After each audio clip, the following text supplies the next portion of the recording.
حضرت ابو ہریرہ رضی اللہ عنہ نے بیان کیا کہ جب نبی کریم صلی اللہ علیہ وسلم نے سر مبارک رکوع سے اٹھایا تو یہ دعا کی: اے اللہ، ولید بن ولید، سلمہ بن ہشام، عیاش بن ابی ربیعہ اور مکے میں دیگر موجود کمزور مسلمانوں کو نجات دے دے۔ اے اللہ، ان پر یوسف کے زمانے جیسا قحط نازل فرما۔ صحیح بخاری حدیث number 6200۔ Hello friends, subscribe my channel Hotties 92. حضرت عائشہ رضی اللہ عنہا نے بیان کیا کہ رسول اللہ صلی اللہ علیہ وسلم نے فرمایا: عائشہ، یہ جبرائیل علیہ السلام ہیں اور تمہیں سلام کہتے ہیں۔ میں نے کہا: اور ان پر بھی سلام اور اللہ کی رحمت ہو۔ بیان کیا کہ آن حضرت صلی اللہ علیہ وسلم وہ چیزیں دیکھتے تھے جو ہم نہیں دیکھتے تھے۔ صحیح بخاری حدیث نمبر 6201۔ حضرت انس رضی اللہ عنہ نے بیان کیا کہ حضرت ام سلیم رضی اللہ عنہا مسافروں کے سامان کے ساتھ تھیں اور نبی کریم صلی اللہ علیہ وسلم کے غلام انجشا عورتوں کے اونٹ کو ہانک رہے تھے۔ حضرت صلی اللہ علیہ وسلم نے فرمایا: انجش، ذرا اس طرح آہستگی سے لے چل جیسے شیشوں کو لے کر جاتا ہے۔ صحیح بخاری حدیث نمبر 6202۔ انس رضی اللہ عنہ نے بیان کیا کہ نبی کریم صلی اللہ علیہ وسلم حسن اخلاق میں سب لوگوں سے بڑھ کر تھے۔ میرا ایک بھائی ابو عمیر نامی تھا۔ بیان کیا کہ میرا خیال ہے کہ بچے کا دودھ چھوٹ چکا تھا۔ حضرت صلی اللہ علیہ وسلم جب تشریف لاتے تو اس سے مزاحن فرماتے: یا ابا عمیر ما فعل النغیر۔ اکثر ایسا ہوتا کہ نماز کا وقت ہو جاتا اور حضرت صلی اللہ علیہ وسلم ہمارے گھر میں ہوتے۔ آپ اس بستر کو بچھانے کا حکم دیتے جس پر آپ بیٹھے ہوئے ہوتے، چنانچہ اسے جھاڑ کر اس پر پانی چھڑک دیا جاتا۔ پھر آپ کھڑے ہوتے اور ہم آپ کے پیچھے کھڑے ہوتے اور آپ ہمیں نماز پڑھاتے۔ صحیح بخاری حدیث نمبر 6203۔ ابو حازم نے بیان کیا ان سے سہل بن سعد رضی اللہ عنہ نے کہ حضرت علی رضی اللہ عنہ کو ان کی کنیت ابو تراب سب سے زیادہ پیاری تھی اور اس کنیت سے انہیں پکارا جاتا تو بہت خوش ہوتے تھے، کیونکہ یہ کنیت ابو تراب خود رسول کریم صلی اللہ علیہ وسلم نے رکھی تھی۔ ایک دن حضرت فاطمہ رضی اللہ عنہا سے خفا ہو کر وہ باہر چلے آئے اور مسجد کی دیوار کے پاس لیٹ گئے۔ حضرت صلی اللہ علیہ وسلم ان کے پیچھے آئے اور فرمایا کہ یہ تو دیوار کے پاس لیٹے ہوئے ہیں۔ جب حضرت صلی اللہ علیہ وسلم تشریف لائے تو حضرت علی رضی اللہ عنہ کی پیٹھ مٹی سے بھر چکی تھی۔ حضرت صلی اللہ علیہ وسلم ان کی پیٹھ سے مٹی جھاڑتے ہوئے پیار سے فرمانے لگے: ابو تراب، اٹھ جاؤ۔ صحیح بخاری حدیث نمبر 6204۔ حضرت ابو ہریرہ رضی اللہ عنہ نے بیان کیا کہ رسول اللہ صلی اللہ علیہ وسلم نے فرمایا: قیامت کے دن اللہ کے نزدیک سب سے بدترین نام اس کا ہوگا جو اپنا نام ملک الاملاک، شہنشاہ رکھے۔ صحیح بخاری حدیث نمبر 6205۔ سفیان بن عینہ نے بیان کیا ان سے ابو زناد نے، ان سے اعرج نے اور ان سے ابو ہریرہ رضی اللہ عنہ نے، وہ نبی کریم صلی اللہ علیہ وسلم سے روایت کرتے ہیں کہ اللہ کے نزدیک سب سے بدترین نام، اور کبھی سفیان نے ایک سے زیادہ مرتبہ یہ روایت اس طرح بیان کی کہ اللہ کے نزدیک سب سے بدترین ناموں جمع کے صیغے کے ساتھ میں اس کا نام ہوگا جو ملک الاملاک اپنا نام رکھے گا۔ سفیان نے بیان کیا کہ ابو زناد کے غیر نے کہا کہ اس کا مفہوم ہے شاہنشاہ۔ صحیح بخاری حدیث نمبر 6206۔ سفیان بن عینہ نے بیان کیا ان سے ابو زناد نے، ان سے اعرج نے اور ان سے ابو ہریرہ رضی اللہ عنہ نے، وہ نبی کریم صلی اللہ علیہ وسلم سے روایت کرتے ہیں کہ اللہ کے نزدیک سب سے بدترین نام، اور کبھی سفیان نے ایک سے زیادہ مرتبہ یہ روایت اس طرح بیان کی کہ اللہ کے نزدیک سب سے بدترین ناموں جمع کے صیغے کے ساتھ میں اس کا نام ہوگا جو ملک الاملاک اپنا نام رکھے گا۔ سفیان نے بیان کیا کہ ابو زناد کے غیر نے کہا کہ اس کا مفہوم ہے شاہنشاہ۔ صحیح بخاری حدیث نمبر 6206۔ عبد الملک نے بیان کیا ان سے عبداللہ بن حارث بن نوفل نے اور ان سے حضرت عباس بن عبد المطلب نے کہ انہوں نے عرض کیا کہ یا رسول اللہ صلی اللہ علیہ وسلم، آپ نے جناب ابو طالب کو ان کی وفات کے بعد کوئی فائدہ پہنچایا؟ وہ آپ کی حفاظت کیا کرتے تھے اور آپ کے لیے لوگوں پر غصہ ہوا کرتے تھے۔ حضرت صلی اللہ علیہ وسلم نے فرمایا کہ ہاں، وہ دوزخ میں اس جگہ پر ہیں جہاں ٹخنوں تک آگ ہے، اگر میں نہ ہوتا تو وہ دوزخ کے نیچے کے طبقے میں رہتے۔ صحیح بخاری حدیث نمبر 6208۔ انس بن مالک رضی اللہ عنہ نے بیان کیا کہ نبی کریم صلی اللہ علیہ وسلم ایک سفر میں تھے، راستے میں ہدی خان نے ہدی پڑھی تو وہاں حضرت صلی اللہ علیہ وسلم نے فرمایا، اے انجشا، شیشوں کو آہستہ آہستہ لے چل، تجھ پر افسوس۔ صحیح بخاری حدیث نمبر 6209۔ ثابت بنانی نے بیان کیا، ان سے انس و ایوب نے، ان سے ابو قلابہ نے اور ان سے حضرت انس رضی اللہ عنہ نے کہ نبی کریم صلی اللہ علیہ وسلم نے ایک سفر میں تھے، انجشا نامی غلام عورتوں کی سواریوں کو ہدی پڑتا لے کر چل رہا تھا۔ حضرت صلی اللہ علیہ وسلم نے اس سے فرمایا، انجشا، ان شیشوں کو آہستہ لے چل۔ ابو قلابہ نے بیان کیا کہ مراد عورتیں تھیں۔ صحیح بخاری حدیث نمبر 6210۔ انس بن مالک رضی اللہ عنہ نے بیان کیا کہ نبی کریم صلی اللہ علیہ وسلم کے ایک ہدی خاں انجشا نامی تھے، ان کی آواز بڑی اچھی تھی۔ حضرت صلی اللہ علیہ وسلم نے ان سے فرمایا، انجشا، آہستہ چال اختیار کر، ان شیشوں کو مت توڑ۔ قتادہ نے بیان کیا کہ مراد کمزور عورتیں تھیں کہ سواری سے گر نہ جائیں۔ صحیح بخاری حدیث نمبر 6211۔ یحییٰ نے بیان کیا، ان سے شعبہ نے، ان سے قتادہ نے اور ان سے انس بن مالک رضی اللہ عنہ نے کہ مدینہ منورہ پر ایک رات نامعلوم آواز کی وجہ سے ڈر طاری ہو گیا، چنانچہ رسول اللہ صلی اللہ علیہ وسلم ابو طلحہ رضی اللہ عنہ کے ایک گھوڑے پر سوار ہوئے، پھر واپس آ کر فرمایا، ہمیں تو کوئی خوف کی چیز نظر نہ آئی، البتہ یہ گھوڑا تو گویا دریا تھا۔ صحیح بخاری حدیث نمبر 6212۔ عائشہ رضی اللہ عنہا نے بیان کیا کہ کچھ لوگوں نے رسول اللہ صلی اللہ علیہ وسلم سے کاہنوں کے بارے میں پوچھا۔ حضرت صلی اللہ علیہ وسلم نے ان سے فرمایا کہ ان کی پیشین گوئیوں کی کوئی حیثیت نہیں۔ صحابہ رضی اللہ عنہم نے عرض کیا، یا رسول اللہ صلی اللہ علیہ وسلم، لیکن وہ بعض اوقات ایسی باتیں کرتے ہیں جو صحیح ثابت ہوتی ہیں۔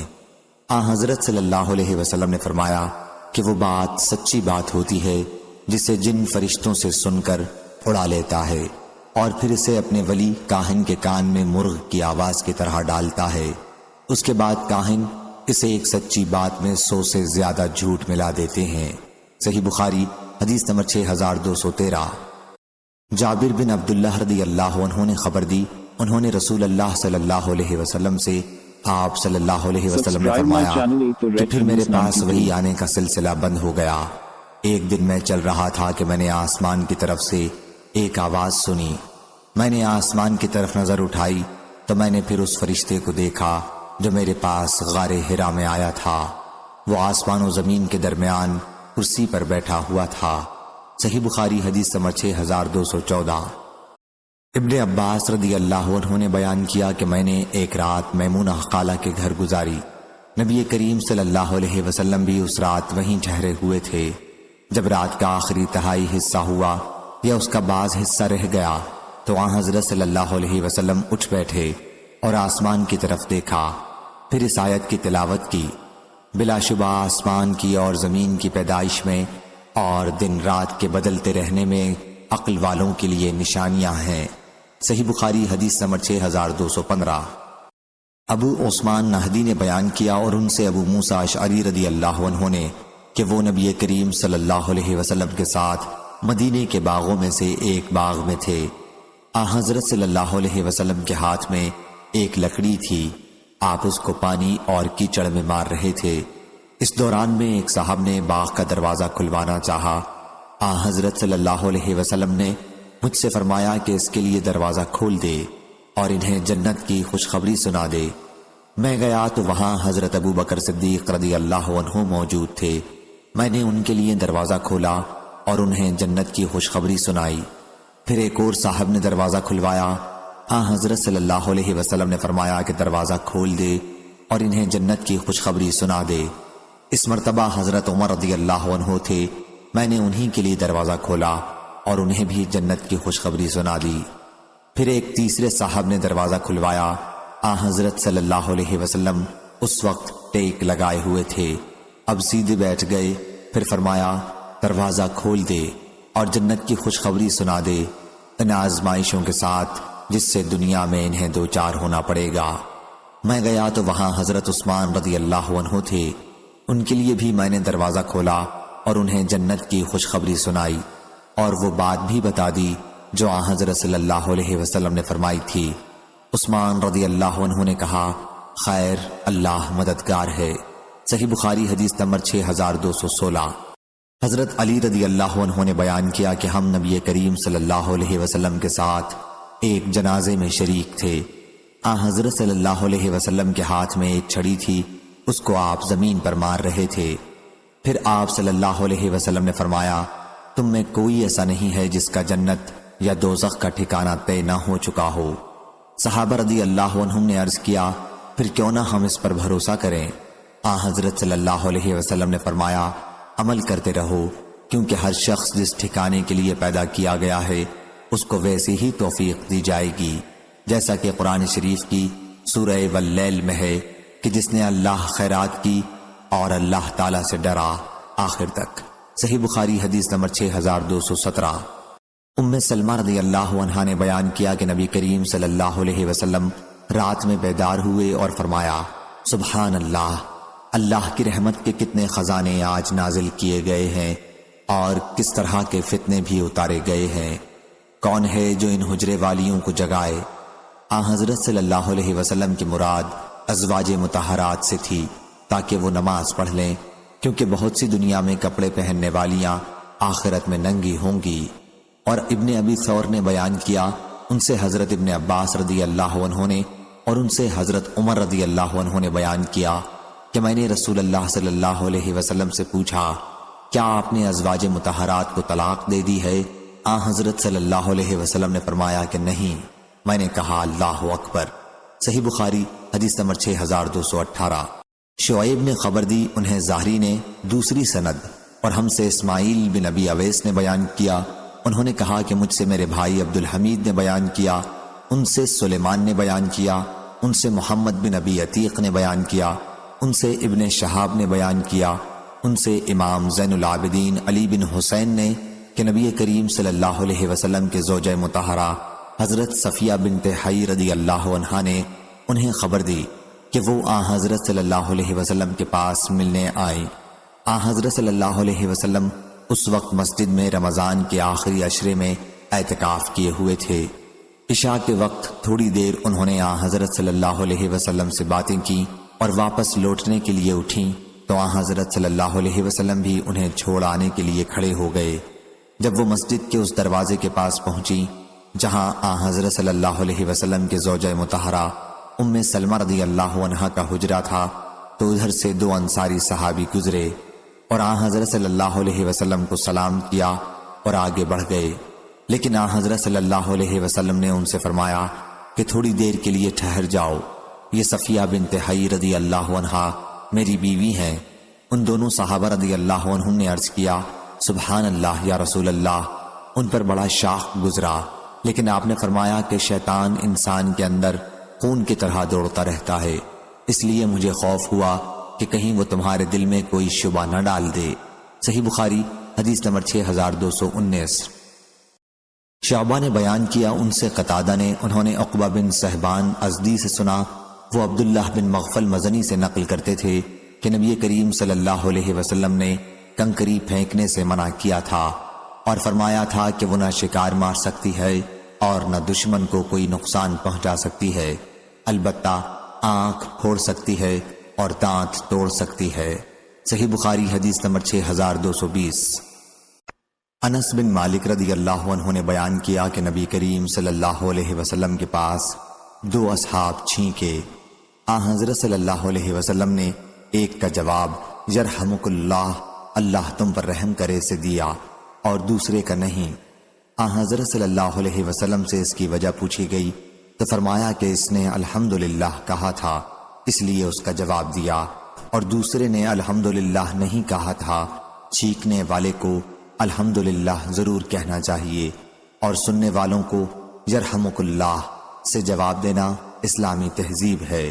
صحیح بخاری حدیث نمبر 6221۔ حضرت برا رضی اللہ عنہ نے بیان کیا کہ ہمیں نبی کریم صلی اللہ علیہ وسلم نے 7 باتوں کا حکم دیا تھا اور 7 کاموں سے روکا تھا۔ ہمیں حضرت صلی اللہ علیہ وسلم نے بیمار کی مزاج پرسی کرنے، جنازے کے پیچھے چلنے، چھینکنے والے کے جواب دینے، دعوت کرنے والے کی دعوت قبول کرنے، سلام کا جواب دینے، مظلوم کی مدد کرنے اور قسم کھا لینے والے کی قسم پوری کرنے میں مدد دینے کا حکم دیا تھا۔ اور حضرت صلی اللہ علیہ وسلم نے ہمیں 7 کاموں سے روکا تھا، سونے کی انگوٹھی سے، یا بیان کیا کہ سونے کے چھلے سے، ریشم اور دیباج اور سندس، دیباج سے باریک ریشمی کپڑا پہننے سے اور ریشمی زین سے۔ صحیح بخاری حدیث نمبر 6222۔ سعید مقبری نے بیان کیا ان سے ان کے والد نے، ان سے حضرت ابو ہریرہ رضی اللہ عنہ نے، اور ان سے نبی کریم صلی اللہ علیہ وسلم نے فرمایا کہ اللہ تعالیٰ چھینک کو پسند کرتا ہے اور جمائی کو ناپسند کرتا ہے، اس لیے جب تم میں سے کوئی شخص چھینکے اور الحمدللہ کہے تو ہر مسلمان پر جو اسے سنے حق ہے کہ اس کا جواب یرحمک اللہ سے دے، لیکن جمائی شیطان کی طرف سے ہوتی ہے، اس لیے جہاں تک ہو سکے اسے روکے، کیونکہ جب وہ منہ کھول کر ہاں ہاں ہاں کہتا ہے تو شیطان اس پر ہنستا ہے۔ صحیح بخاری حدیث نمبر 6223۔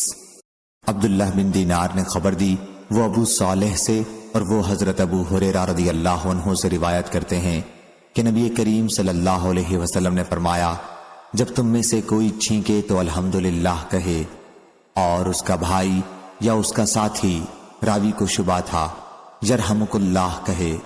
جب ساتھی یرحمک اللہ کہے تو اس کے جواب میں چھینکنے والا یہدیکم اللہ ویصلح بالکم، اللہ تمہیں سیدھے راستے پر رکھے اور تمہارے حالات درست کرے۔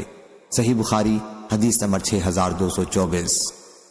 حضرت انس رضی اللہ عنہ نے بیان کیا کہ نبی کریم صلی اللہ علیہ وسلم کی موجودگی میں تو آدمیوں نے چھینکا، لیکن حضرت صلی اللہ علیہ وسلم نے ان میں سے ایک کی چھینک پر یرحمک اللہ کہا اور دوسرے کی چھینک پر نہیں کہا۔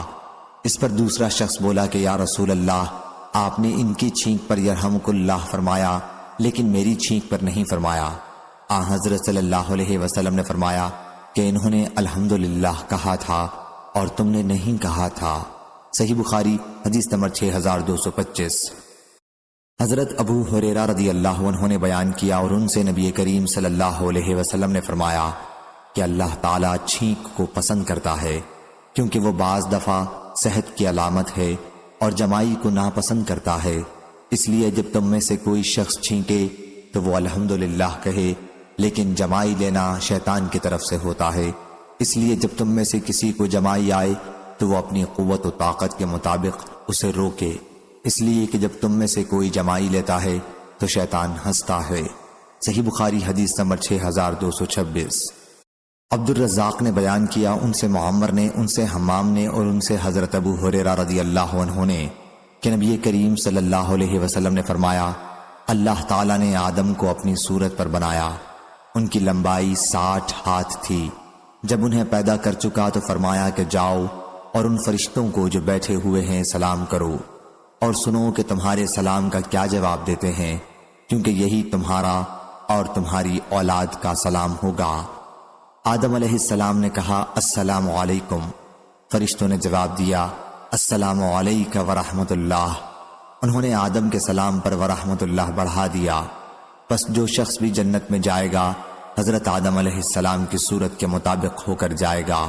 اس کے بعد سے پھر خلقت کا قد و قامت کم ہوتا گیا، اب تک ایسا ہی ہوتا رہا۔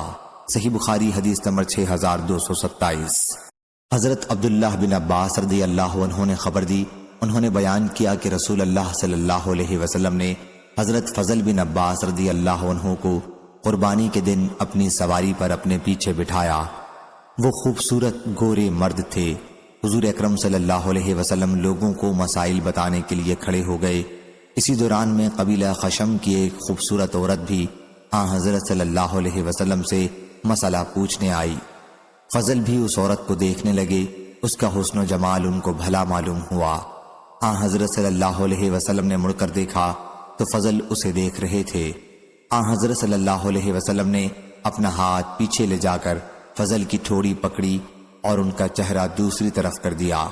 پھر اس عورت نے کہا یا رسول اللہ، حج کے بارے میں اللہ کا جو اپنے بندوں پر فریضہ ہے وہ میرے والد پر لاگو ہوتا ہے جو بہت بوڑھے ہو چکے ہیں اور سواری پر سیدھے نہیں بیٹھ سکتے۔ کیا اگر میں ان کی طرف سے حج کر لوں تو ان کا حج ادا ہو جائے گا؟ حضرت صلی اللہ علیہ وسلم نے فرمایا کہ ہاں ہو جائے گا۔ صحیح بخاری حدیث نمبر 6228۔ ابو سعید خدری رضی اللہ عنہ نے بیان کیا کہ نبی کریم صلی اللہ علیہ وسلم نے فرمایا راستوں پر بیٹھنے سے بچو۔ صحابہ رضی اللہ عنہم نے عرض کیا یا رسول اللہ ہماری یہ مجلس تو بہت ضروری ہے، ہم وہیں روزمرہ گفتگو کیا کرتے ہیں۔ آپ نے فرمایا کہ اچھا جب تم ان مجلسوں میں بیٹھنا ہی چاہتے ہو تو راستے کا حق ادا کیا کرو، یعنی راستے کو اس کا حق دو۔ صحابہ رضی اللہ عنہم نے عرض کیا راستے کا حق کیا ہے یا رسول اللہ؟ فرمایا غیر محرم عورتوں کو دیکھنے سے نظر نیچی رکھنا، راہگیروں کو نہ ستانا، سلام کا جواب دینا، بھلائی کا حکم دینا اور برائی سے روکنا۔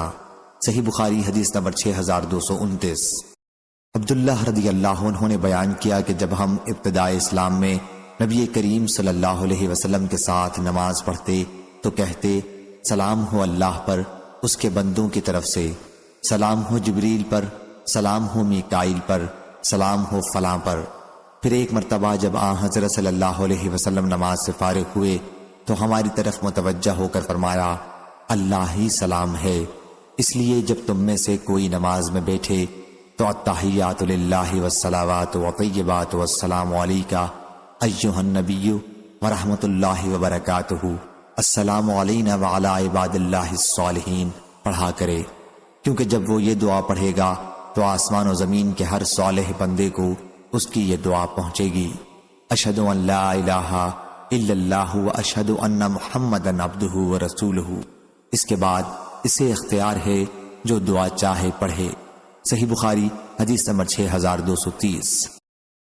معمر نے خبر دی انہیں حمام بن منبع نے اور انہیں حضرت ابو ہریرہ رضی اللہ عنہ نے کہ نبی کریم صلی اللہ علیہ وسلم نے فرمایا چھوٹا بڑے کو سلام کرے، گزرنے والا بیٹھنے والے کو سلام کرے اور چھوٹی جماعت بڑی جماعت کو پہلے سلام کرے۔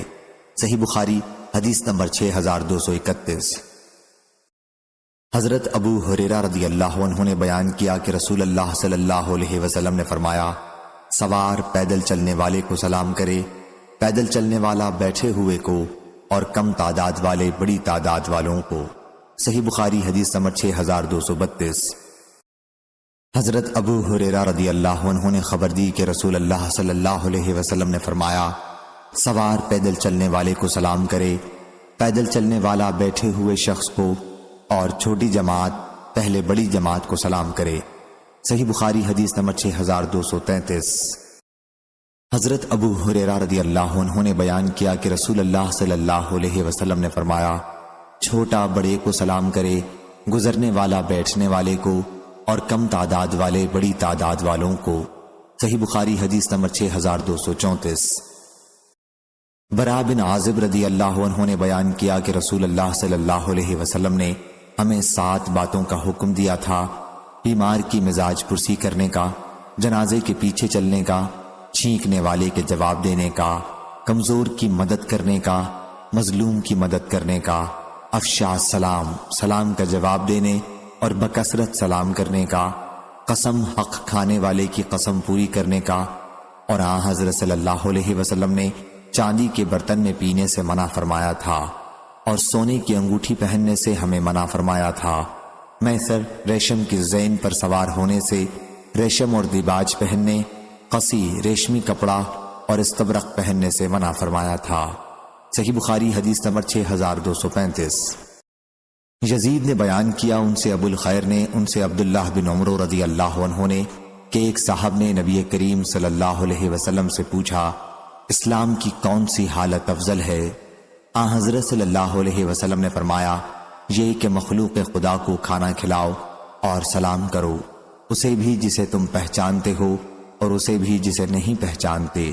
صحیح بخاری حدیث نمبر 6236۔ ظاہری نے بیان کیا ان سے عطا بن یزید لیثی نے اور ان سے ابو ایوب رضی اللہ عنہ نے کہ نبی کریم صلی اللہ علیہ وسلم نے فرمایا کسی مسلمان کے لیے جائز نہیں کہ وہ اپنے کسی مسلمان بھائی سے 3 دن سے زیادہ تعلق کاٹے کہ جب وہ ملے تو یہ ایک طرف منہ پھیر لے اور دوسرا دوسری طرف، اور دونوں میں اچھا وہ ہے جو سلام پہلے کرے۔ اور سفیان نے کہا کہ انہوں نے یہ حدیث ظاہری سے 3 مرتبہ سنی ہے۔ صحیح بخاری حدیث نمبر 6237۔ انس بن مالک رضی اللہ عنہ نے خبر دی کہ جب رسول اللہ صلی اللہ علیہ وسلم مدینہ منورہ ہجرت کر کے تشریف لائے تو ان کی عمر 10 سال تھی۔ پھر میں نے حضرت صلی اللہ علیہ وسلم کی زندگی کے باقی 10 سالوں میں آپ صلی اللہ علیہ وسلم کی خدمت کی، اور میں پردے کے حکم کے متعلق سب سے زیادہ جانتا ہوں کہ کب نازل ہوا تھا۔ ابی بن کعب رضی اللہ عنہ مجھ سے اس کے بارے میں پوچھا کرتے تھے۔ پردے کے حکم کا نزول سب سے پہلے اس رات ہوا جس میں رسول اللہ صلی اللہ علیہ وسلم نے زینب بنت حجش رضی اللہ عنہا سے نکاح کے بعد ان کے ساتھ پہلی خلوت کی تھی۔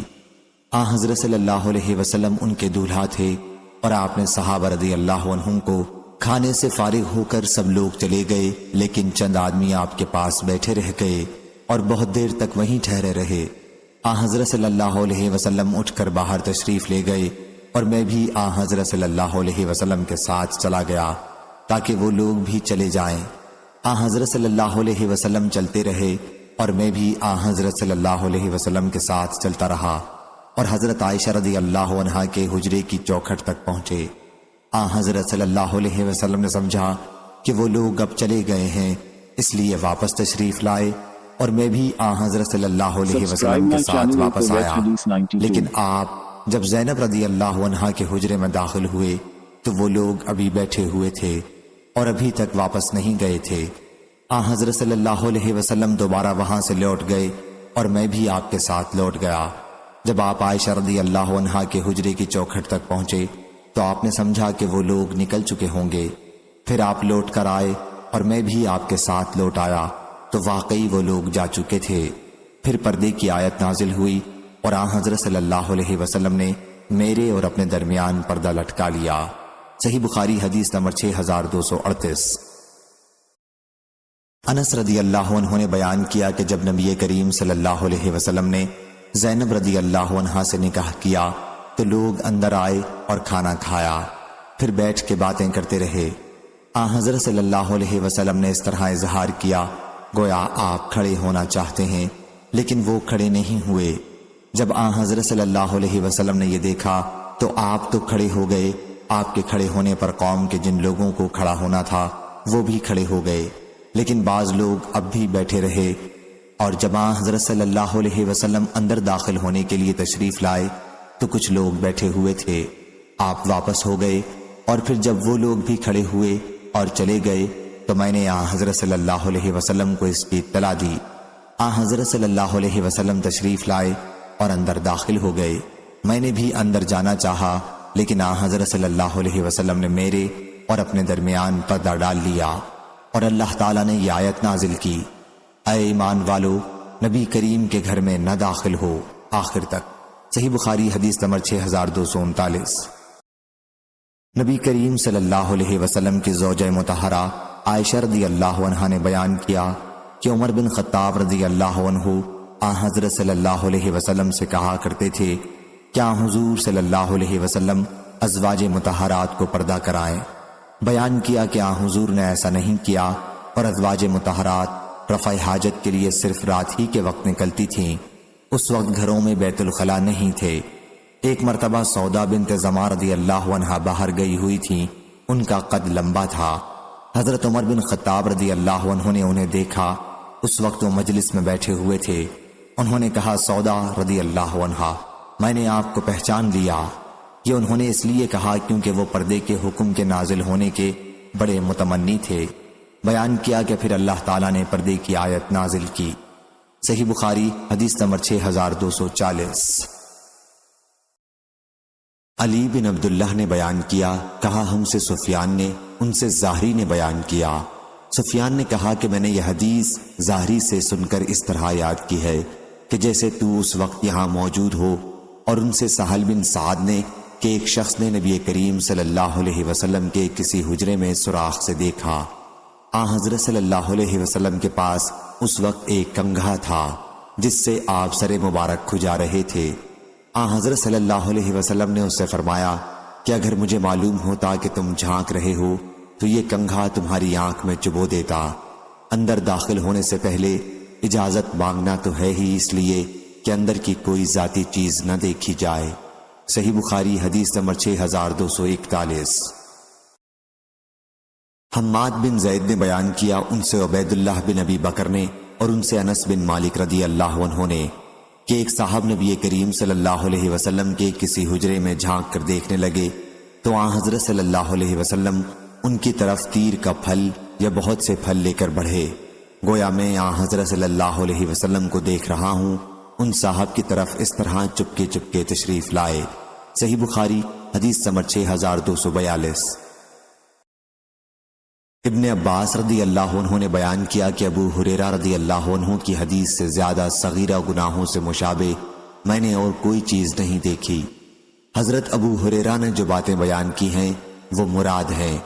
دوسری سند، مجھ سے محمود نے بیان کیا، کہا ہم کو عبد الرزاق نے خبر دی، کہا ہم کو معمر نے خبر دی، انہیں ابن طاؤس نے، انہیں ان کے والد نے، اور ان سے ابن عباس رضی اللہ عنہ نے کہ میں نے کوئی چیز صغیرہ گناہوں سے مشابہ اس حدیث کے مقابلے میں نہیں دیکھی جسے ابو ہریرہ رضی اللہ عنہ نے نبی کریم صلی اللہ علیہ وسلم سے نقل کیا ہے کہ اللہ تعالیٰ نے انسانوں کے معاملے میں زنا میں سے اس کا حصہ لکھ دیا ہے جس سے وہ لامحالہ دوچار ہوگا۔ بس آنکھ کا زنا دیکھنا ہے، زبان کا زنا بولنا ہے، دل کا زنا یہ ہے کہ وہ خواہش اور آرزو کرتا ہے، پھر شرمگاہ اس خواہش کو سچا کرتی ہے یا جھٹلا دیتی ہے۔ صحیح بخاری حدیث نمبر 6243۔ ثمامہ بن عبداللہ نے بیان کیا اور ان سے انس رضی اللہ عنہ نے کہ رسول اللہ صلی اللہ علیہ وسلم جب کسی کو سلام کرتے اور جواب نہ ملتا تو 3 مرتبہ سلام کرتے تھے، اور جب آپ کوئی بات فرماتے تو زیادہ سے زیادہ 3 مرتبہ اسے دہراتے۔ صحیح بخاری حدیث نمبر 6244۔ ابو سعید خدری رضی اللہ عنہ نے بیان کیا کہ میں انصار کی ایک مجلس میں تھا، ابو موسیٰ رضی اللہ عنہ تشریف لائے جیسے گھبرائے ہوئے ہوں۔ انہوں نے کہا کہ میں نے عمر رضی اللہ عنہ کے یہاں 3 مرتبہ اندر آنے کی اجازت چاہی، لیکن مجھے کوئی جواب نہیں ملا، اس لیے واپس چلا آیا۔ جب عمر رضی اللہ عنہ کو معلوم ہوا تو انہوں نے دریافت کیا کہ اندر آنے میں کیا بات مانے تھی۔ میں نے کہا کہ میں نے 3 مرتبہ اندر آنے کی اجازت مانگی، اور جب مجھے کوئی جواب نہیں ملا تو واپس چلا گیا۔ اور رسول اللہ صلی اللہ علیہ وسلم نے فرمایا کہ جب تم میں سے کوئی کسی سے 3 مرتبہ اجازت چاہے اور اجازت نہ ملے تو واپس چلا جانا چاہیے۔ عمر رضی اللہ عنہ نے کہا واللہ تمہیں اس حدیث کی صحت کے لیے کوئی گواہ لانا ہوگا۔ ابو موسیٰ رضی اللہ عنہ نے مجلس والوں سے پوچھا کیا تم میں سے کوئی ایسا ہے جس نے حضرت صلی اللہ علیہ وسلم سے یہ حدیث سنی ہو؟ ابی بن کعب رضی اللہ عنہ نے کہا کہ اللہ کی قسم تمہارے ساتھ اس کی گواہی دینے کو سوا جماعت میں سب سے کم عمر شخص کے اور کوئی نہیں کھڑا ہوگا۔ ابو سعید نے کہا اور میں ہی جماعت کا وہ سب سے کم عمر آدمی تھا۔ میں ان کے ساتھ اٹھ کر گیا، اور ابن المبارک نے بیان کیا کہ مجھ کو سفیان بن عینہ نے خبر دی، کہا کہ مجھ سے یزید بن خصیفہ نے بیان کیا، انہوں نے بصر بن سعید سے کہا میں نے ابو سعید رضی اللہ عنہ سے سنا، پھر یہی حدیث نقل کی۔ صحیح بخاری حدیث نمبر 6245۔ حضرت ابو ہریرہ رضی اللہ عنہ نے بیان کیا کہ میں رسول اللہ صلی اللہ علیہ وسلم کے ساتھ آپ کے گھر میں داخل ہوا۔ حضرت صلی اللہ علیہ وسلم نے ایک بڑے پیالے میں دودھ پایا تو فرمایا ابو ہریرہ اہل صفہ کے پاس جا اور انہیں میرے پاس بلا لا۔ میں ان کے پاس آیا اور انہیں بلا لایا، وہ آئے اور اندر آنے کی اجازت چاہی، پھر جب اجازت دی گئی تو داخل ہوئے۔ باب اور حدیث میں مطابقت ظاہر ہے۔ صحیح بخاری حدیث نمبر 6246۔ شعبہ نے خبر دی، انہیں سیار نے، انہوں نے ثابت بنانی سے روایت کی، انہیں انس بن مالک رضی اللہ عنہ نے کہ آپ بچوں کے پاس سے گزرے تو انہیں سلام کیا اور فرمایا کہ نبی کریم صلی اللہ علیہ وسلم بھی ایسا ہی کرتے تھے۔ صحیح بخاری حدیث نمبر 6247۔ عبداللہ بن مسلمہ قامبی نے بیان کیا، کہا ہم سے ابن ابی حازم نے، ان سے ان کے والد نے اور ان سے سہل نے کہ ہم جمعے کے دن خوش ہوا کرتے تھے۔ میں نے عرض کی کس لیے؟ فرمایا کہ ہماری ایک بڑھیا تھی جو مقام بدعا جایا کرتی تھیں۔ ابن سلمہ نے کہا کہ بدعا مدینہ منورہ کا کھجور کا ایک باغ تھا، پھر وہ وہاں سے چقندر لاتی تھیں اور اسے ہانڈی میں ڈالتی تھیں اور جو کہ کچھ دانے پیس کر اس میں ملاتی تھیں۔ جب ہم جمعے کی نماز پڑھ کر واپس ہوتے تو انہیں سلام کرنے آتے اور وہ یہ چقندر کی جڑ میں آٹا ملی ہوئی دعوت ہمارے سامنے رکھتی تھیں۔ ہم اس وجہ سے جمعے کے دن خوش ہوا کرتے تھے اور قیلولہ یا دوپہر کا کھانا ہم جمعے کے بعد کرتے تھے۔ صحیح بخاری حدیث نمبر 6248۔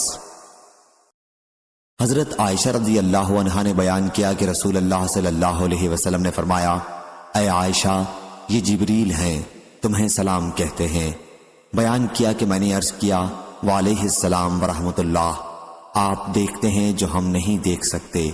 ام المومنین رضی اللہ عنہا کا اشارہ حضرت صلی اللہ علیہ وسلم کی طرف تھا۔ معمر کے ساتھ اس حدیث کو شعیب اور یونس اور نعمان نے بھی ظاہری سے روایت کیا ہے۔ یونس اور نعمان کی روایتوں میں وبرکاتہ کا لفظ زیادہ ہے۔ صحیح بخاری حدیث نمبر 6249۔ محمد بن منقدر نے کہا کہ میں نے حضرت جابر بن جابر رضی اللہ عنہ سے سنا، وہ بیان کرتے تھے کہ میں نبی کریم صلی اللہ علیہ وسلم کی خدمت میں اس قرض کے بارے میں حاضر ہوا جو میرے والد پر تھا۔ میں نے دروازہ کھٹکھٹایا، حضرت صلی اللہ علیہ وسلم نے دریافت فرمایا، کون ہے؟ میں نے کہا میں۔ حضرت صلی اللہ علیہ وسلم نے فرمایا، میں جیسے آپ نے اس جواب کو ناپسند فرمایا۔ صحیح بخاری حدیث نمبر 6250۔ حضرت ابو ہریرہ رضی اللہ عنہ نے بیان کیا کہ ایک شخص مسجد میں داخل ہوا، رسول اللہ صلی اللہ علیہ وسلم مسجد کے کنارے بیٹھے ہوئے تھے۔ اس نے نماز پڑھی اور پھر حاضر ہو کر حضرت صلی اللہ علیہ وسلم کو سلام کیا۔ حضرت صلی اللہ علیہ وسلم نے فرمایا، وعلیک السلام، واپس جا اور دوبارہ نماز پڑھ کیونکہ تم نے نماز نہیں پڑھی۔ وہ واپس گئے اور نماز پڑھی، پھر نبی کریم صلی اللہ علیہ وسلم کے پاس آئے اور سلام کیا۔ آپ نے فرمایا، وعلیک السلام، واپس جاؤ پھر نماز پڑھو کیونکہ تم نے نماز نہیں پڑھی۔ وہ واپس گیا اور اس نے پھر نماز پڑھی، پھر واپس آیا اور نبی اکرم صلی اللہ علیہ وسلم کی خدمت میں سلام عرض کیا۔ آپ صلی اللہ علیہ وسلم نے جواب میں فرمایا، وعلیکم السلام، واپس جاؤ اور دوبارہ نماز پڑھو کیونکہ تم نے نماز نہیں پڑھی۔ ان صاحب نے دوسری مرتبہ یا اس کے بعد عرض کیا، یا رسول اللہ، مجھے نماز پڑھنی سکھا دیجئے۔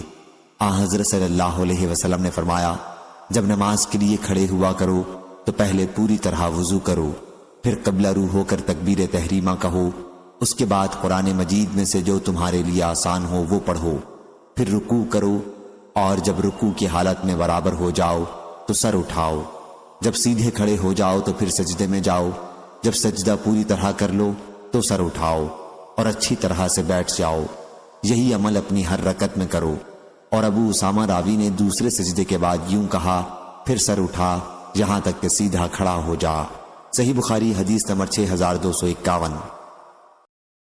حضرت ابو ہریرہ رضی اللہ عنہ نے بیان کیا کہ نبی کریم صلی اللہ علیہ وسلم نے فرمایا، پھر سر سجدے سے اٹھا اور اچھی طرح بیٹھ جا۔ صحیح بخاری حدیث نمبر 6252۔ حضرت عائشہ رضی اللہ عنہا نے بیان کیا کہ نبی کریم صلی اللہ علیہ وسلم نے ان سے فرمایا کہ جبریل علیہ السلام تمہیں سلام کہتے ہیں۔ عائشہ رضی اللہ عنہا نے کہا، وعلیہ السلام ورحمۃ اللہ، ان پر بھی اللہ کی طرف سے سلامتی اور اس کی رحمت نازل ہو۔ صحیح بخاری حدیث نمبر 6253۔ اسامہ بن زید رضی اللہ عنہ نے خبر دی کہ نبی کریم صلی اللہ علیہ وسلم ایک گدھے پر سوار ہوئے جس پر پالان بندھا ہوا تھا اور نیچے فدق کی بنی ہوئی ایک مخملی چادر بچھی ہوئی تھی۔ حضرت صلی اللہ علیہ وسلم نے سواری پر اپنے پیچھے اسامہ بن زید رضی اللہ عنہ کو بٹھایا تھا۔ آپ بنی حارث بن خزرج میں حضرت سعد بن عبادہ رضی اللہ عنہ کی عیادت کے لیے تشریف لے جا رہے تھے۔ یہ جنگ بدر سے پہلے کا واقعہ ہے۔ حضرت صلی اللہ علیہ وسلم ایک مجلس پر سے گزرے جس میں مسلمان، بت پرست، مشرک اور یہودی سبھی شریک تھے۔ عبداللہ ابی بن سلول بھی ان میں تھا۔ مجلس میں عبداللہ بن رواحہ بھی موجود تھے۔ جب مجلس پر سواری کا گرد پڑا تو تو عبداللہ نے اپنی چادر سے اپنی ناک چھپا لی اور کہا کہ ہمارے اوپر غبار نہ اڑاؤ۔ پھر حضور اکرم صلی اللہ علیہ وسلم نے سلام کیا اور وہاں رک گئے اور اتر کر انہیں اللہ کی طرف بلایا اور ان کے لیے قرآن مجید کی تلاوت کی۔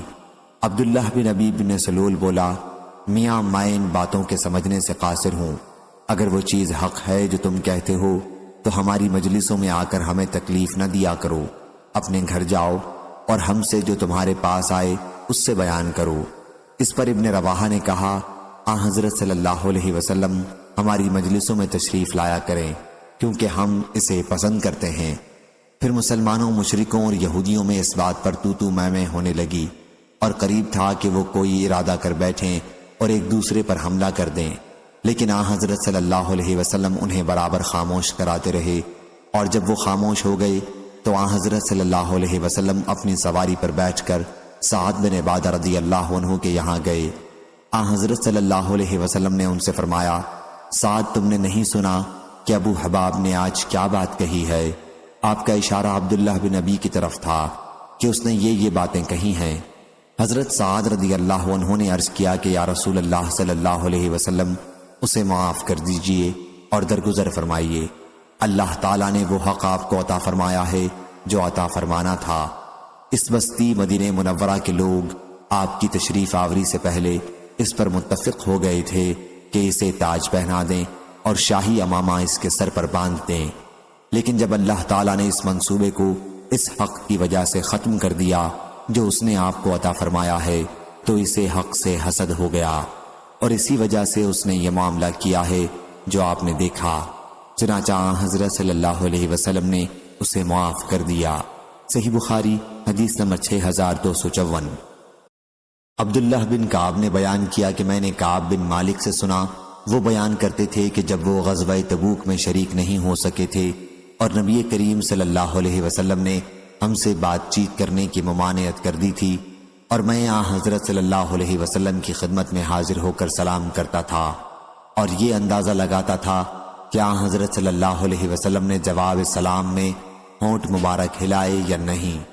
آخر 50 دن گزر گئے اور حضرت صلی اللہ علیہ وسلم نے اللہ کی بارگاہ میں ہماری توبہ کے قبول کیے جانے کا نماز فجر کے بعد اعلان کیا۔ صحیح بخاری حدیث نمبر 6255۔ حضرت عائشہ رضی اللہ عنہا نے بیان کیا کہ کچھ یہودی رسول اللہ صلی اللہ علیہ وسلم کی خدمت میں حاضر ہوئے اور کہا کہ السلام علیکہ، تمہیں موت آئے۔ میں ان کی بات سمجھ گئی اور میں نے جواب دیا، علیکم السلام واللعنہ۔ حضرت صلی اللہ علیہ وسلم نے فرمایا، عائشہ صبر سے کام لے کیونکہ اللہ تعالیٰ تمام معاملات میں نرمی کو پسند کرتا ہے۔ میں نے عرض کیا، یا رسول اللہ، کیا آپ نے نہیں سنا کہ انہوں نے کیا کہا تھا؟ حضرت صلی اللہ علیہ وسلم نے فرمایا کہ میں نے ان کا جواب دے دیا تھا کہ وعلیکم، اور تمہیں بھی۔ صحیح بخاری حدیث نمبر 6256۔ عبداللہ بن عمر رضی اللہ عنہ نے بیان کیا کہ رسول اللہ صلی اللہ علیہ وسلم نے فرمایا، جب تمہیں یہودی سلام کریں اور اگر ان میں سے کوئی السلام علیکہ کہے تو تم اس کے جواب میں صرف وعلیکہ اور تمہیں بھی کہہ دیا کرو۔ صحیح بخاری حدیث نمبر 6257۔ انس بن مالک رضی اللہ عنہ نے بیان کیا کہ نبی کریم صلی اللہ علیہ وسلم نے فرمایا، جب اہل کتاب تمہیں سلام کریں تو تم اس کے جواب میں صرف وعلیکم کہو۔ صحیح بخاری حدیث نمبر 6258۔ حضرت علی رضی اللہ عنہ نے بیان کیا کہ رسول اللہ صلی اللہ علیہ وسلم نے مجھے، زبیر بن عوام اور ابو مرصد غنوی کو بھیجا۔ ہم سب گھڑ سوار تھے۔ حضرت صلی اللہ علیہ وسلم نے فرمایا کہ جاؤ اور جب روضہ خاخ مکہ اور مدینہ کے درمیان ایک مقام پر پہنچو تو وہاں تمہیں مشرکین کی ایک عورت ملے گی، اس کے پاس حاطب بن ابی بلتع کا ایک خط ہے جو مشرکین کے پاس بھیجا گیا ہے، اسے لے آؤ۔ بیان کیا کہ ہم نے اس عورت کو پا لیا، وہ اپنے اونٹ پر جا رہی تھی اور وہیں پر ملی جہاں حضرت صلی اللہ علیہ وسلم نے بتایا تھا۔ بیان کیا کہ ہم نے اس سے کہا کہ خط جو تم ساتھ لے جا رہی ہو وہ کہاں ہے؟ اس نے کہا کہ میرے پاس کوئی خط نہیں ہے۔ ہم نے اس کے اونٹ کو بٹھایا اور اس کے کجاوے میں تلاشی لی، لیکن ہمیں کوئی چیز نہیں ملی۔ میرے دونوں ساتھیوں نے کہا کہ ہمیں کوئی خط تو نظر آتا نہیں۔ بیان کیا کہ میں نے کہا مجھے یقین ہے کہ حضور اکرم صلی اللہ علیہ وسلم نے غلط بات نہیں کہی ہے۔ قسم ہے اس کی جس کی قسم کھائی جاتی ہے، تم خط نکالو ورنہ میں تمہیں ننگا کر دوں گا۔ بیان کیا کہ جب اس عورت نے دیکھا کہ میں واقعی اس معاملے میں سنجیدہ ہوں تو اس نے ازار باندھنے کی جگہ کی طرف ہاتھ بڑھایا۔ وہ ایک چادر ازار کے طور پر باندھے ہوئے تھی اور خط نکالا۔ بیان کیا کہ ہم اسے لے کر رسول اللہ صلی اللہ علیہ وسلم کی خدمت میں حاضر ہوئے۔ حضرت صلی اللہ علیہ وسلم نے دریافت فرمایا، حاتب تم نے ایسا کیوں کیا؟ انہوں نے کہا کہ میں اب بھی اللہ اور اس کے رسول پر ایمان رکھتا ہوں، میرے اندر کوئی تغیر و تبدیلی نہیں آئی ہے۔ میرا مقصد خط بھیجنے سے صرف یہ تھا کہ قریش پر آپ کی فوج کشی کی اطلاع دوں اور اس طرح میرا ان لوگوں پر احسان ہو جائے اور اس کی وجہ سے اللہ میرے اہل اور مال کی طرف سے ان سے مدافعت کرائے۔ آپ کے جتنے مہاجر صحابہ رضی اللہ عنہم ہیں، ان کے مکہ مکرمہ میں ایسے افراد ہیں جن کے ذریعے اللہ ان کے مال حضرت صلی اللہ علیہ وسلم نے فرمایا، انہوں نے سچ کہہ دیا ہے، اب تم لوگ ان کے بارے میں سوا بھلائی کے اور کچھ نہ کہو۔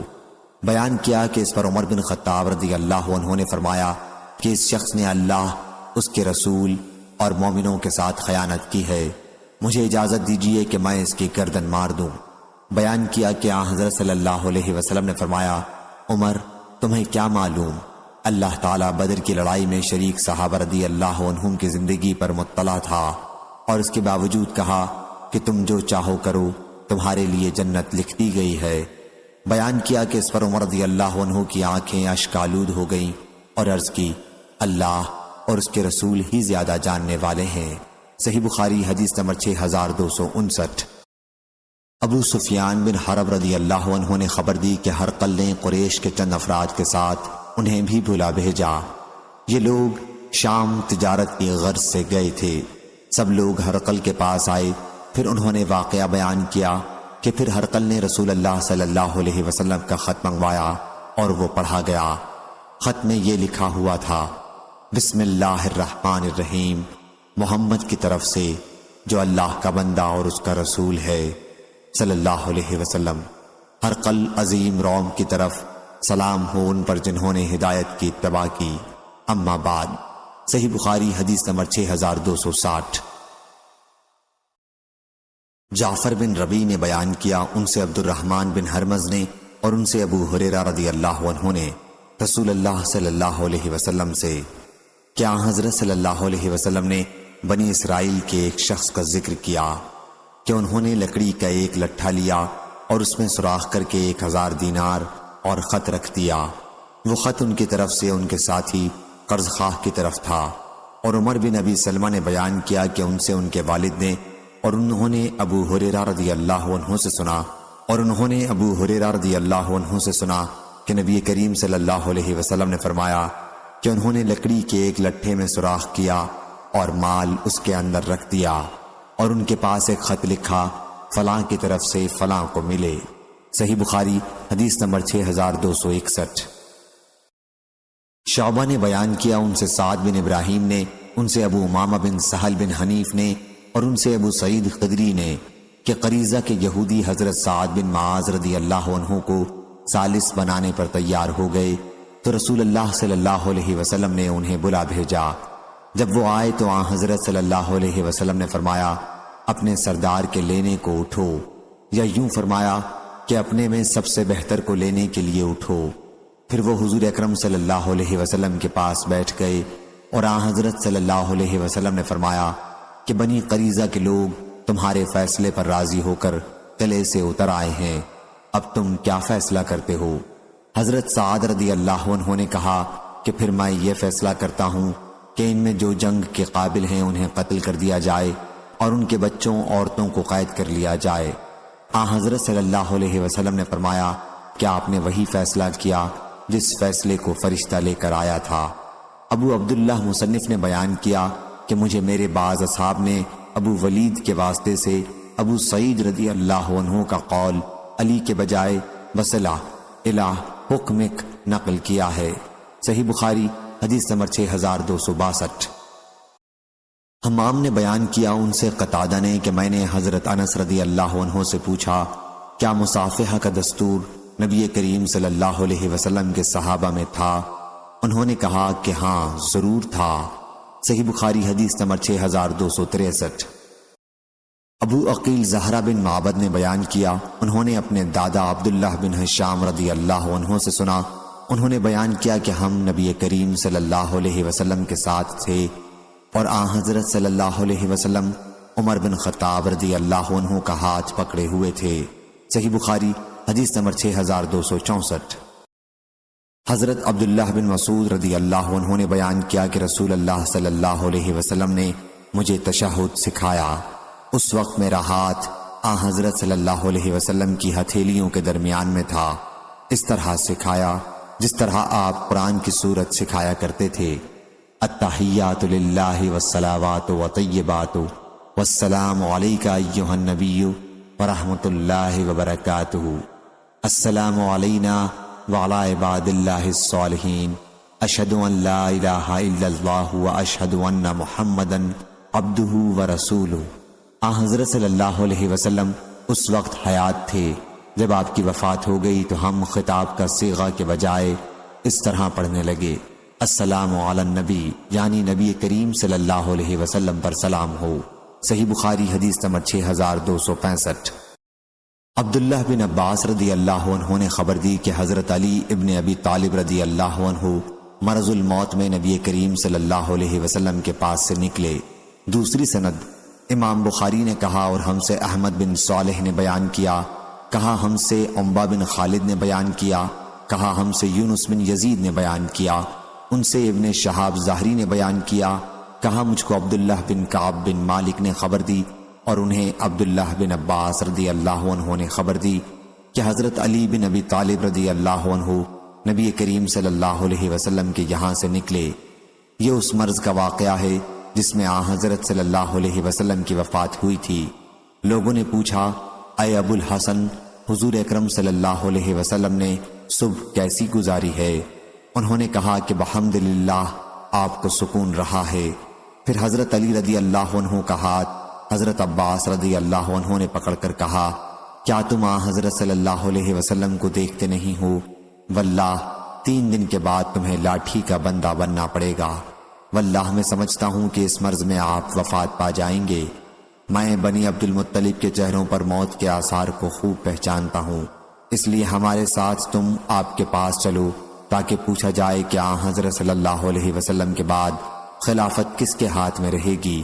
اگر وہ ہمیں لوگوں کو ملتی ہے تو ہمیں معلوم ہو جائے گا، اور اگر دوسروں کے پاس جائے گی تو ہم عرض کریں گے تاکہ آن حضرت صلی اللہ علیہ وسلم ہمارے بارے میں کچھ وصیت کر دیں۔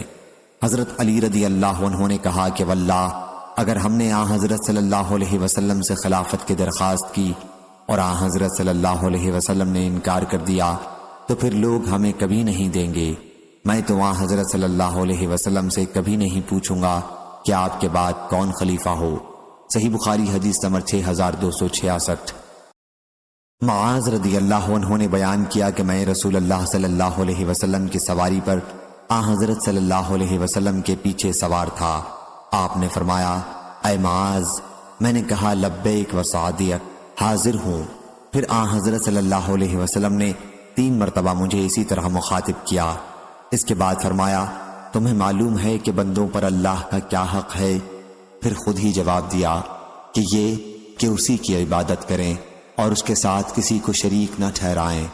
پھر آپ تھوڑی دیر چلتے رہے اور فرمایا، اے معاذ، میں نے عرض کیا لبیک و سعدیک۔ فرمایا، تمہیں معلوم ہے کہ جب وہ یہ کر لیں تو اللہ پر بندوں کا کیا حق ہے؟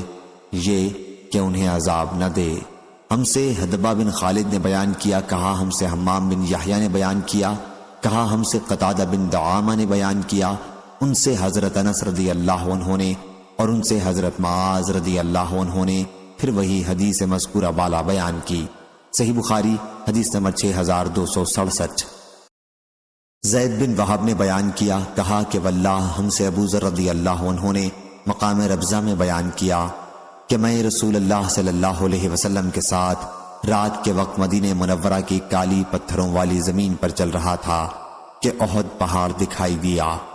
آن حضرت صلی اللہ علیہ وسلم نے فرمایا، اے ابو ذر، مجھے پسند نہیں کہ اگر احد پہاڑ کے برابر بھی میرے پاس سونا ہو اور مجھ پر ایک رات بھی اس طرح گزر جائے یا 3 رات کہ اس میں سے 1 دینار بھی میرے پاس باقی بچے، سوائے اس کے جو میں قرض کی ادائیگی کے لیے محفوظ رکھ لوں۔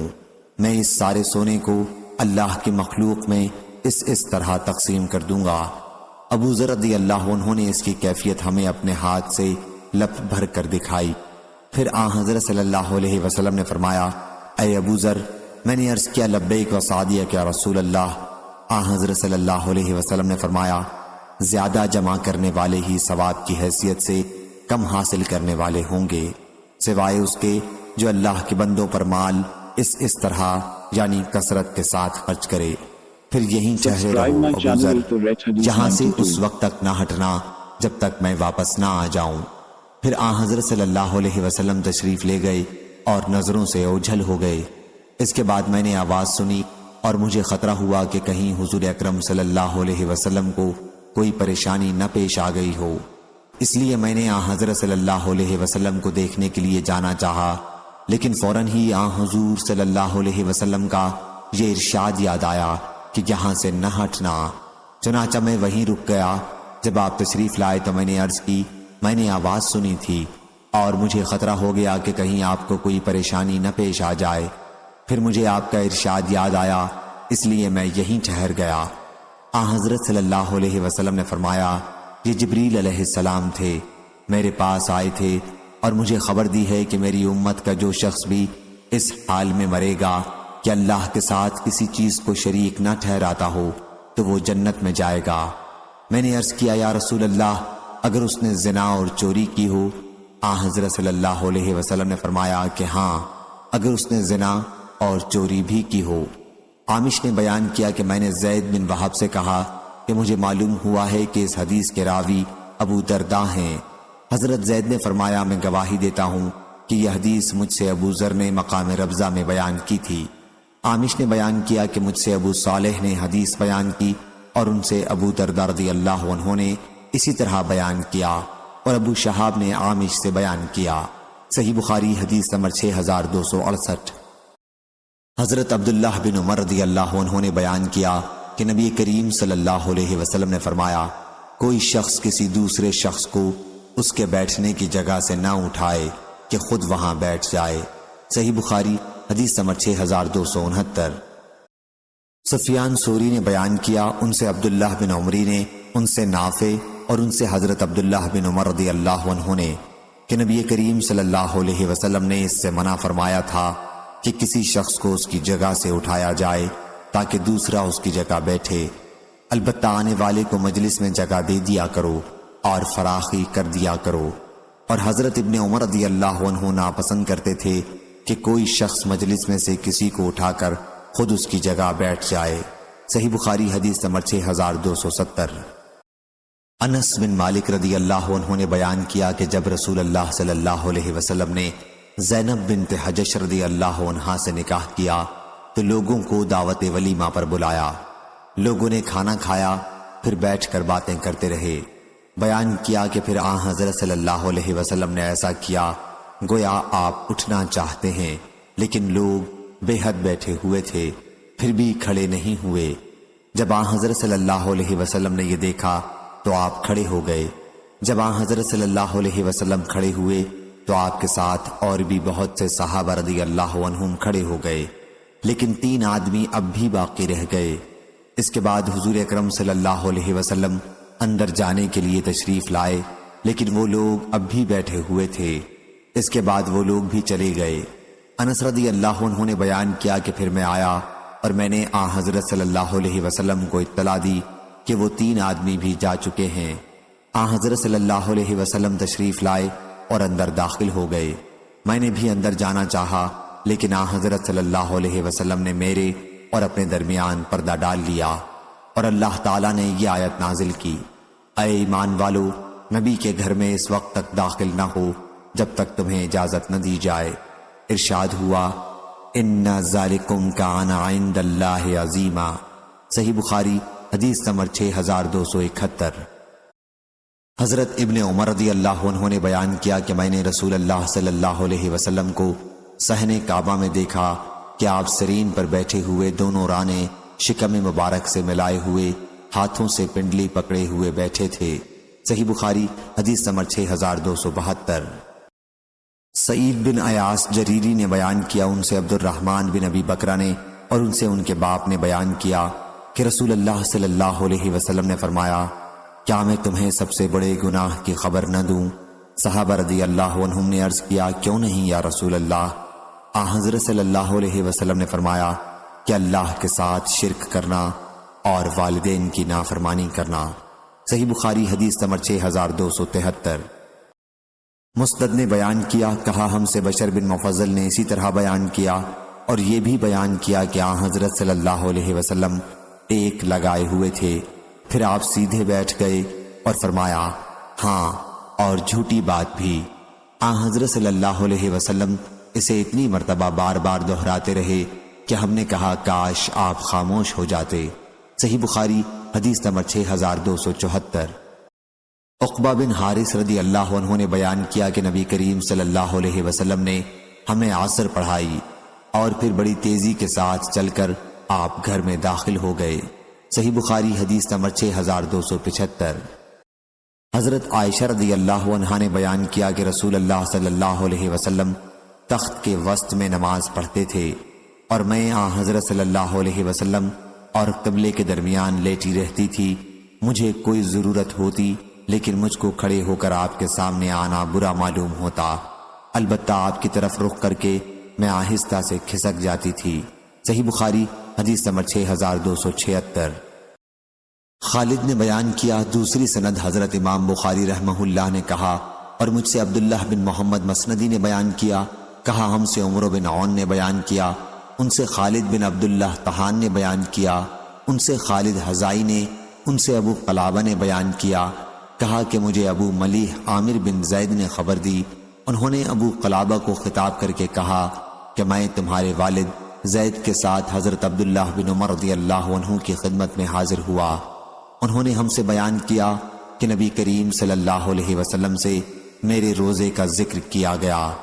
حضرت صلی اللہ علیہ وسلم میرے یہاں تشریف لائے، میں نے آپ کے لیے چمڑے کا ایک گدا جس میں کھجور کی چھال بھری ہوئی تھی بچھا دیا۔ حضرت صلی اللہ علیہ وسلم زمین پر بیٹھے اور گدا میرے اور حضرت صلی اللہ علیہ وسلم کے درمیان ویسا ہی پڑا رہا۔ پھر حضرت صلی اللہ علیہ وسلم نے مجھ سے فرمایا، کیا تمہارے لیے ہر مہینے میں 3 دن کے روزے کافی نہیں؟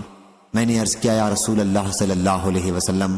حضرت صلی اللہ علیہ وسلم نے فرمایا، پھر 5 دن رکھا کر۔ میں نے عرض کیا، یا رسول اللہ صلی اللہ علیہ وسلم۔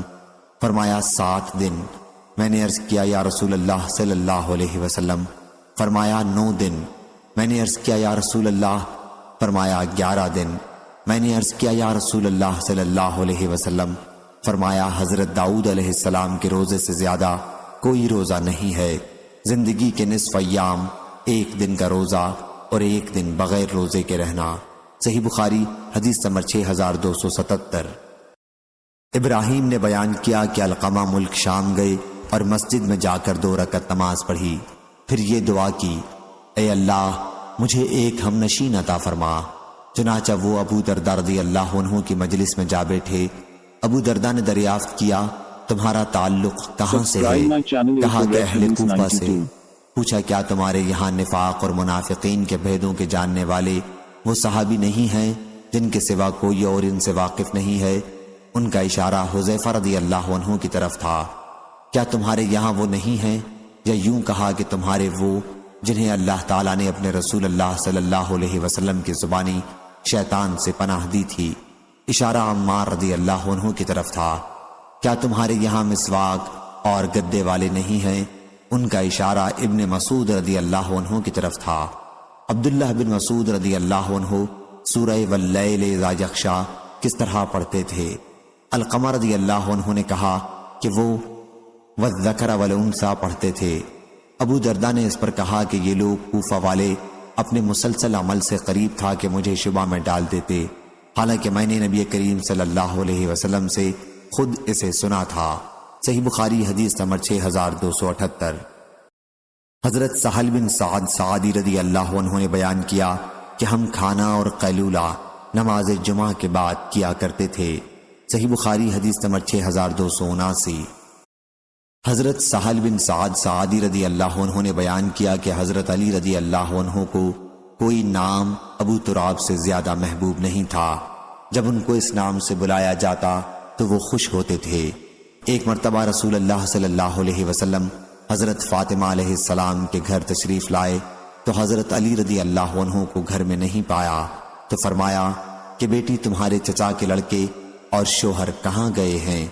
انہوں نے کہا میرے اور ان کے درمیان کچھ تلخ کلامی ہو گئی تھی، وہ مجھ پر غصہ ہو کر باہر چلے گئے اور میرے یہاں گھر میں قیلولہ نہیں کیا۔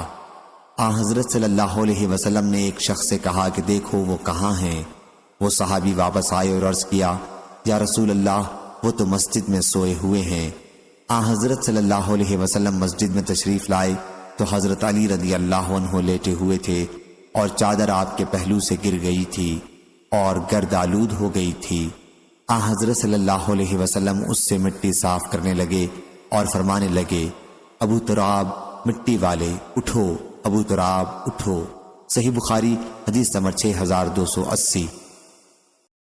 قتیبہ بن سعید نے بیان کیا، کہا ہم سے محمد بن عبداللہ انصاری نے کہا کہ مجھ سے میرے والد نے، ان سے سمامہ نے اور ان سے انس رضی اللہ عنہ نے کہ ان کی والدہ ام سلیم نبی کریم صلی اللہ علیہ وسلم کے لیے چمڑے کا فرش بچھا دیتی تھیں اور حضرت صلی اللہ علیہ وسلم ان کے یہاں اسی پر قیلولہ کر لیتے تھے۔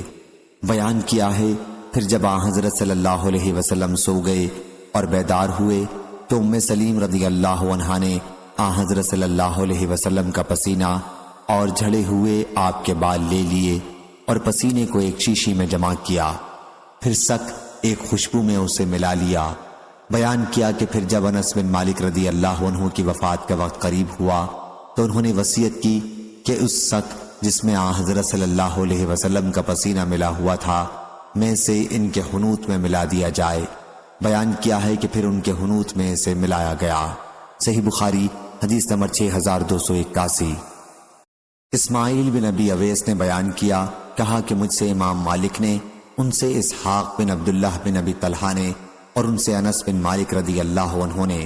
عبداللہ بن ابی طلحہ نے ان سے سنا، وہ بیان کرتے تھے کہ جب رسول اللہ صلی اللہ علیہ وسلم قباء تشریف لے جاتے تھے تو ام حرام بنت ملحان رضی اللہ عنہ کے گھر بھی جاتے تھے اور وہ حضرت صلی اللہ علیہ وسلم کو کھانا کھلاتی تھیں۔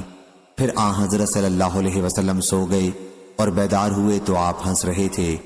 ام حرام رضی اللہ عنہا نے بیان کیا کہ میں نے پوچھا یا رسول اللہ آپ کس بات پر ہنس رہے ہیں؟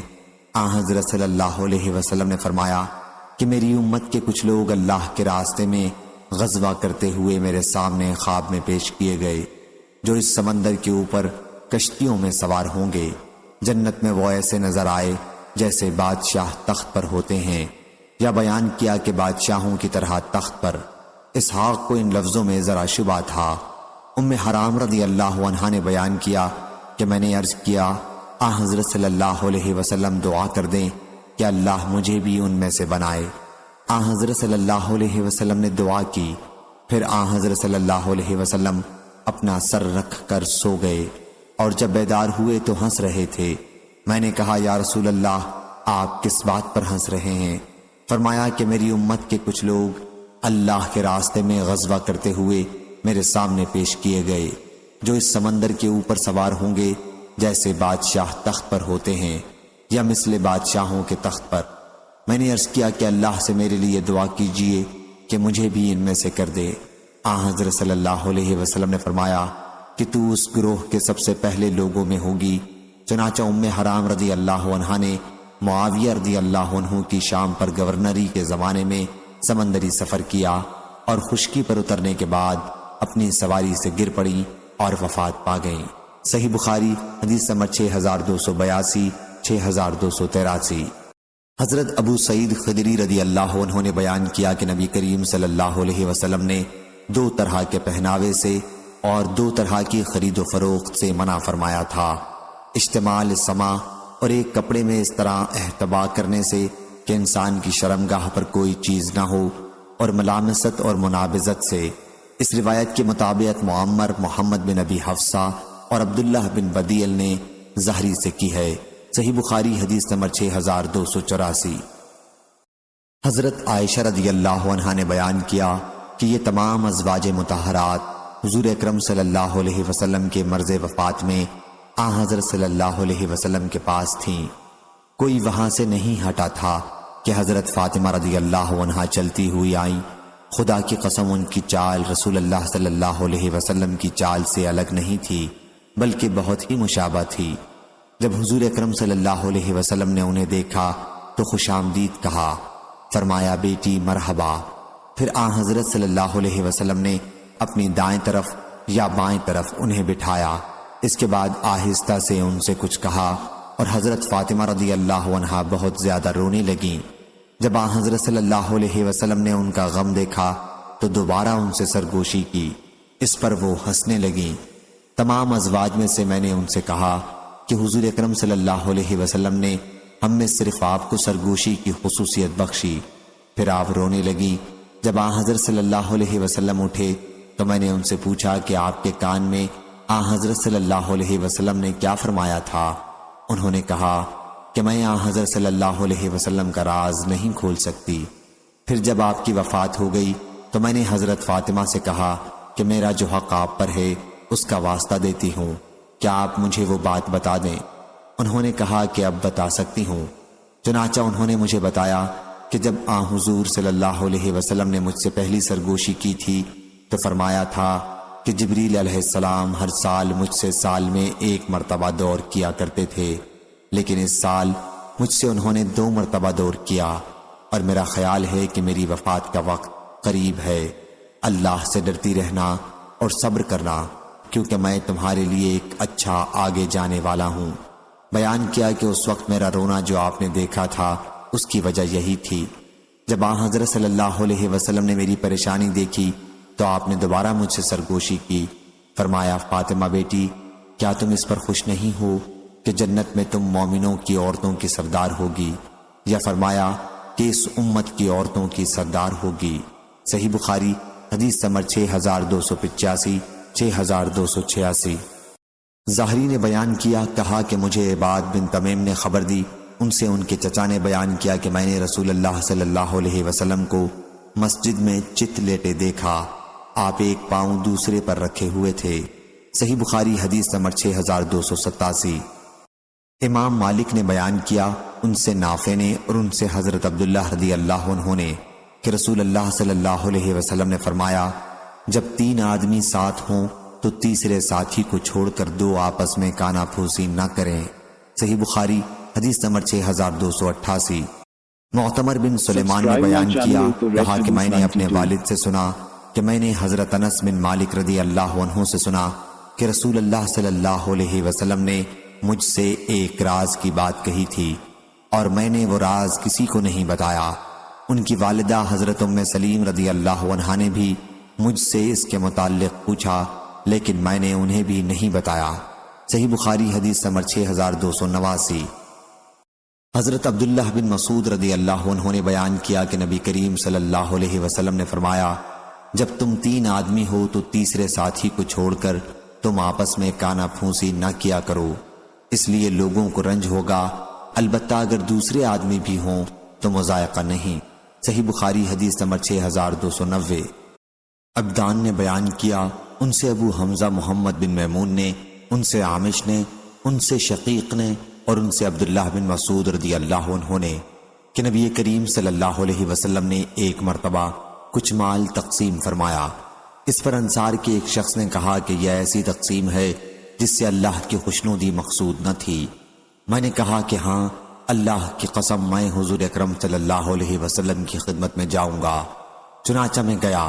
حضرت صلی اللہ علیہ وسلم اس وقت مجلس میں بیٹھے ہوئے تھے۔ میں نے حضرت صلی اللہ علیہ وسلم کے کان میں چپکے سے یہ بات کہی تو آپ غصہ ہو گئے اور آپ کا چہرہ سرخ ہو گیا۔ پھر آپ نے فرمایا کہ موسیٰ پر اللہ کی رحمت ہو، انہیں اس سے بھی زیادہ تکلیف پہنچائی گئی لیکن انہوں نے صبر کیا، بس میں بھی صبر کروں گا۔ صحیح بخاری حدیث نمبر 6291۔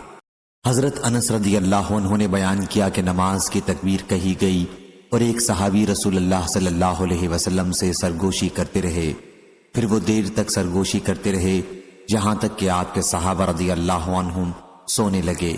اس کے بعد آپ اٹھے اور نماز پڑھائی۔ صحیح بخاری حدیث نمبر 6292۔ سفیان بن عینہ نے بیان کیا، ان سے زہری نے، ان سے سالم نے، ان سے ان کے والد نے، اور ان سے نبی کریم صلی اللہ علیہ وسلم نے فرمایا، جب سونے لگو تو گھر میں آگ نہ چھوڑو۔ صحیح بخاری حدیث نمبر 6293۔ حضرت ابو موسیٰ اشعری رضی اللہ عنہ نے بیان کیا کہ مدینہ منورہ میں ایک گھر رات کے وقت جل گیا۔ نبی کریم صلی اللہ علیہ وسلم سے اس کے متعلق کہا گیا تو آپ نے فرمایا کہ آگ تمہاری دشمن ہے، اس لیے جب سونے لگو تو اسے بجھا دیا کرو۔ صحیح بخاری حدیث نمبر 6294۔ حضرت جابر بن عبداللہ رضی اللہ عنہ نے بیان کیا کہ رسول اللہ صلی اللہ علیہ وسلم نے فرمایا، سوتے وقت برتن ڈھک لیا کرو اور دروازے بند کر لیا کرو اور چراغ بجھا لیا کرو، کیونکہ یہ چوہا بعض اوقات چراغ کی بتی کھینچ لیتا ہے اور گھر والوں کو جلا دیتا ہے۔ صحیح بخاری حدیث نمبر 6295۔ حضرت جابر رضی اللہ عنہ نے بیان کیا کہ رسول اللہ صلی اللہ علیہ وسلم نے فرمایا، جب رات میں سونے لگو تو چراغ بجھا دیا کرو اور دروازے بند کر لیا کرو اور مشکیزوں کا منہ باندھ دیا کرو اور کھانے پینے کی چیزیں ڈھک دیا کرو۔ حماد نے کہا کہ میرا خیال ہے کہ یہ بھی فرمایا ہے کہ اگر چاہے ایک لکڑی سے ہی ہو۔ صحیح بخاری حدیث نمبر 6296۔ حضرت ابو ہریرہ رضی اللہ عنہ نے بیان کیا، نبی کریم صلی اللہ علیہ وسلم نے فرمایا، 5 چیزیں فطرت سے ہیں: ختنہ کرنا، زیر ناف کے بال بنانا، بغل کے بال صاف کرنا، مونچھ چھوٹی کرانا اور ناخن کاٹنا۔ صحیح بخاری حدیث نمبر 6297۔ حضرت ابو ہریرہ رضی اللہ عنہ نے بیان کیا کہ رسول اللہ صلی اللہ علیہ وسلم نے فرمایا، حضرت ابراہیم علیہ السلام نے 80 سال کی عمر میں ختنہ کرایا اور آپ نے قدوم تخفیف کے ساتھ کلہاڑے سے ختنہ کیا۔ ہم سے قتیبہ نے بیان کیا، کہا ہم سے مغیرہ نے بیان کیا اور ان سے ابو زناد نے بالقدوم تشدید کے ساتھ بیان کیا۔ صحیح بخاری حدیث نمبر 6298۔ اسماعیل بن جعفر نے بیان کیا، کہا ہم سے اسرائیل نے، ان سے ابو اسحاق نے، ان سے سعید بن جبیر نے کہ حضرت ابن عباس رضی اللہ عنہ سے پوچھا گیا کہ جب نبی کریم صلی اللہ علیہ وسلم کی وفات ہوئی تو آپ کی عمر کیا تھی؟ کہا کہ ان دنوں میرا ختنہ ہو چکا تھا اور عرب لوگوں کی عادت تھی جب تک لڑکا جوانی کے قریب نہ ہوتا اس کا ختنہ نہ کرتے تھے۔ صحیح بخاری حدیث نمبر 6299۔ عبداللہ بن ادریس بن یزید نے اپنے والد سے بیان کیا، ان سے ابو اسحاق نے، ان سے سعید بن جبیر نے اور ان سے حضرت ابن عباس رضی اللہ عنہ نے کہ جب نبی کریم صلی اللہ علیہ وسلم کی وفات ہوئی تو میرا ختنہ ہو چکا تھا۔ Hello friends, subscribe my channel Hotties 92. Hello friends, subscribe my channel Hotties 92.